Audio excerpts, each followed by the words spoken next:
Lahat ng lalaki gusto ng mabait na babae. Pero yung kabaitan kasi ng babae, nakadepende sa mga nangyayari. Kung ano yung pinapakita mo sa girlfriend mo, ibabalik niya yun ng doble. Kung mabait ka sa kanya, mas mabait siya sa'yo.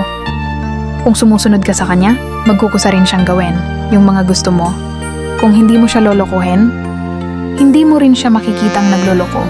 Kaya nga minsan, di ba, binabawalan ka niya sa maling gawain.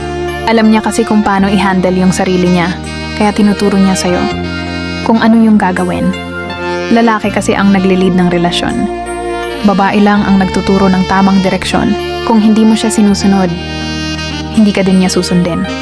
Kung hindi mo siya iniintindi, mas lalong hindi ka niya iintindihin. Hindi ganti ang tawag doon. Ang tawag doon reflection, kumbaga ginagawa niya sa'yo. Yung mga bagay na natutunan niya rin sa'yo. Kaya kung ano siya ngayon, yan yung resulta ng mga ginagawa mo. Kung ano yung nakikita niya sa'yo, ganun din yung gagawin niya.